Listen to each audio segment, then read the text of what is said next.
If you make enough money, your worries just disappear like a snap of a finger. They just disappear. True? Not true. Not remotely true. No matter what you make, you really have to live within your means. And that applies to people who make six figures, seven figures.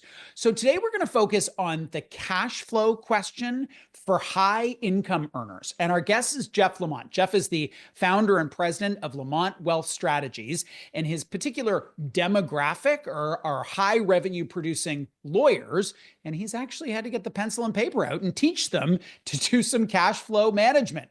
He joins us today from Oakville, Ontario. Hello there, Jeff. Hey, Bruce, thanks for having me. Why did you decide to focus your practice on lawyers in particular? Funny story. I was an aspiring lawyer at one point.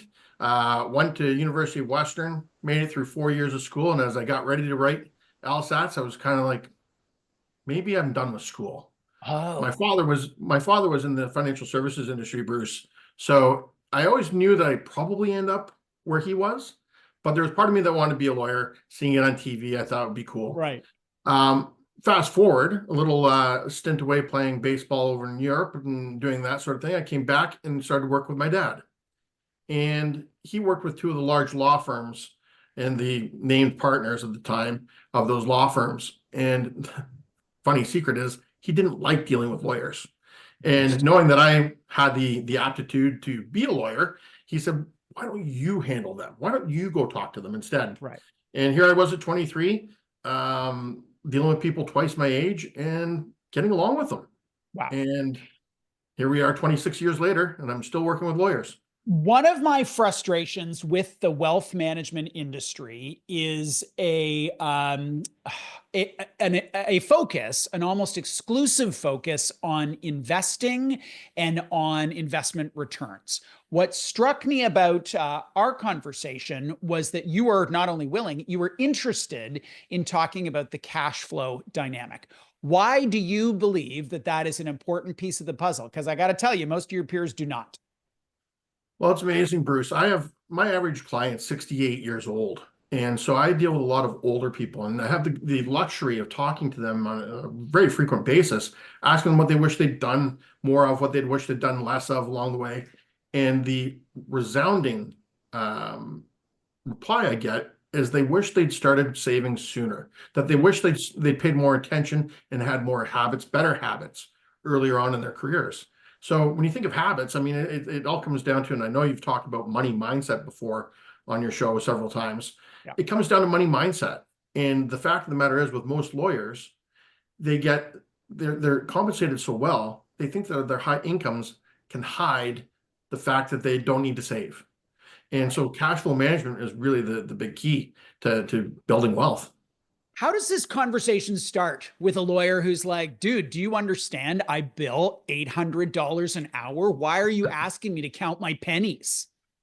Well, it's funny because when you ask them, I ask them two things, actually. I ask them what money means to them. And often, dead air. And that's when I know that I've got a good place to start. Because if you can't really explain what money means to you, it's going to be really tough to determine where it's coming and where it's going. And so that's one of the first questions I ask. Next, I'll ask them is if they're a spender or saver. And that alone, that leads into a lot of conversations, right? Everybody laughs and says they're a spender, or, oh my God, I do all this all the time. Or I save and I hoard. And that becomes the lead into cash flow management. So you open up this conversation, you get them engaged in this idea of cash flow management. What's the process? Are you getting them to track the amount that they spend on Spotify and blueberries? Well, listen, I'm not the financial, I'm different than most financial advisors from a few different routes. One, I'm not the one that's going to tell them not to drink Starbucks on a daily basis. Right. That, believe it or not, that's not what's preventing these people from becoming wealthy. It's not the $7 latte. But what I will do is ask them to track those $7 lattes and the $20 lunches and track that for a couple of weeks and let them do their own analysis and just block the money into essentials, nice to haves, and if they are saving or debt repayment. Because a lot of the people that I'm dealing with, especially on the younger side, are dealing with mountains of school debt. So that's a major issue for a lot of them. A certain level of awareness is hugely helpful. It sometimes doesn't do the whole job, though, and there are different interventions. For people who are still having a hard time getting a handle on spending, what are some other things that you can recommend that they do? Well, I think the big thing, Bruce, is to start off with the old adage. We've all heard it before. Pay yourself first, right? So everybody talks about the 50-30-20 rule. 50% going to needs, 20% or 30% going to wants, and 20% going to savings or debt elimination. Me, I flip it. I say it's 20% savings first, 50% goes into your needs or the true living, and then the 30% wants. Just that quick mindset, that just subtle, is enough to kind of set people off. So I encourage people, when we take it one step further, when we start actually working together, I'll get them saving money on a weekly basis, bi-weekly basis, bi-monthly, whatever the case is that they get paid. We take the money right out of the account, hopefully the day that it hits their account. Then they start to see the true impact of saving first. Not all lawyers make the same amount of money. There's a difference between someone who's a partner at a Bay Street firm and someone who's, doing a lot of pro bono work in a criminal practice or something like that. How do you address the keeping up with the Jonesesness of those traditional lawyers for whom there's an important narrative here? The suits matter, the clubs matter, the vacations matter, the cars matter. Most of the people that I deal with come from 1 to 2 mindsets. And I try to find this out very early on too, because it really dictates a lot of things, whether they come from a scarcity mindset or an abundance mindset. So the ones that come from scarcity, it doesn't matter how much they make, they're never going to save. They're never gonna really spend on that stuff, generally speaking. Those that come from an abundance, they have a hard time saving. So they're the ones I really have to watch out for on the lifestyle creep. But I am, again, a little different than most financial advisors, because I also think you need to have your cake and eat it too a little bit. So I almost mandate that all the lawyers I deal with have what I call a stuff account. So that's the money that they can spend guilt-free on whatever that is that they want.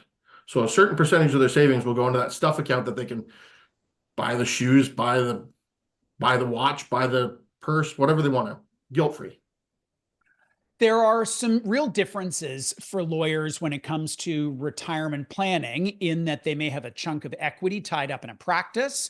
They aren't in a job in which their back has given out and they can't be a roofer anymore. And there's an intellectual curiosity that many of them have that has them want to stay engaged in their practice over the course of time. How do you navigate that question for lawyers in terms of when's right to wind things down or shut things down entirely? It's an interesting question, because I think that retirement in general, Bruce, has really changed, or the definition of retirement's changed.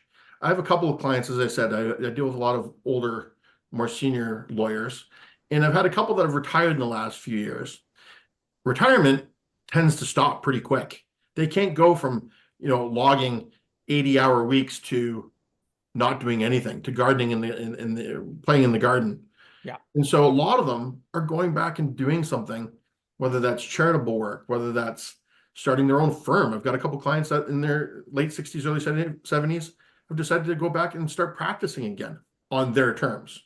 It's got nothing to do with finances and everything to do with lifestyle. So I think a lot of the conversations that I have now, Bruce, are based more on lifestyle than they are on the actual financial side of it. Interesting. All right. One last question before we go here. You referenced pay yourself first, and that 20% comes off the top. What are your top tips on automating those kinds of things? In addition to trying to match the withdrawal date with the day the money floods the account, what else should people take on to make this as simple as possible for themselves? Well, I think the first step is taking a step back and doing an audit. You don't have to necessarily track all your expenses for a month or 2 months or anything like that. just take a quick snapshot of your bank account and maybe your credit card statements, and just take a look at where's the money coming from? Where's it going? You can do that in about half an hour. From there, identify just a couple things where maybe I don't need to eat out every day for lunch. So maybe there I can sneak out $50 or $100. There it comes from. Boom. I've just found a little bit of money there. And run through just sort of some of the things that you can get away with not having without really, affecting your lifestyle. So the first is the 30-minute audit, I call it. The second thing I think people can do, and you already touched on it, and we touched on it earlier, is the idea of automation. Anything you can do to automate, you make your life easier. Those, maybe it's your telephone bills. Maybe it's your heat and hydro. If you have those automatically coming out of your account, again, it makes things a lot easier. Anything that you can have coming or going from your account on an automatic basis just makes it easier to account for. Really And interesting stuff. the biggest mistake I think people make, and it's not so much anymore, since nobody seems to use cash, but the big thing I used to see is people going to taking cash withdrawals and not accounting for that money as being spent. Right. Jeff, thank you for your time today. We really appreciate it. Thank you, Bruce. Appreciate it. Jeff Lamont, president of Lamont Wealth Strategies. He was here to talk about cash flow management. This is not something that the lower and middle income folks exclusively need to focus on. His clients, mostly high revenue producing lawyers, can learn a lot from some rigor around cash flow.